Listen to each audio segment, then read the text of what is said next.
Well, we had a chance to talk with Michael Bowie. Talk about a guy who had a great year. So drafted in the 7th round, maybe makes the team, maybe he doesn't. Makes the team, not expected to play. Winds up playing a lot. In fact, winds up playing in the Super Bowl, getting a ring. Now that's a good start to an NFL career. Yeah, now he just needs to capitalize on that and parlay that into a starting spot on that line. And the beauty for him is he's playing in the position group with the most opportunity, I would say, on this team. Would you agree? I mean, if you look, absolutely, whether it's cornerbacks, running backs, wide receivers, I would say the openings are there. Breno left, Paul McQuiston left. We don't know what James Carpenter is going to be. I still maintain that Sweezy's job could be up, but we'll just keep it to the other two spots for now. And he's played guard, he's played tackle, he's played left tackle, right tackle. So he's a guy that can fit in anywhere. But you think he'd be in a nice spot to compete for that right tackle spot to take over for Breno Giacomini.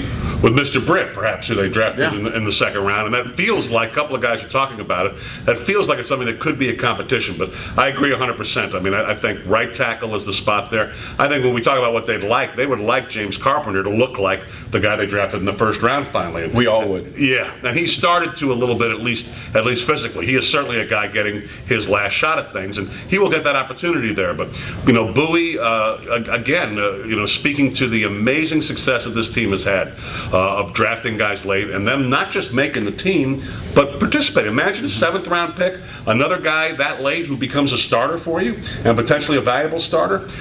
It was good. We had a conversation with him on the podcast. You get a chance to know him a little bit. I mean, I think he senses the opportunity that he's got in his 2nd year to be a starter for a Super Bowl champion. Yeah, he clearly gets it. And the beauty was, if you look at the games he played last year, he got thrown into some pretty tense situations. I mean, games that really meant a lot, through the playoffs and, as you mentioned, the Super Bowl. So this is a guy that didn't get thrown in there against, some random team in the beginning of the season where, I mean, they all matter. But sure, he played a lot of big games. Yeah, you're talking about. Yeah, he got thrown in there when obviously guys went down and were hurt, and he was trial by fire. And by everybody's estimation, he, for the most part, played very well. So while the resume is limited in his rookie year, it was probably more than anybody anticipated him playing.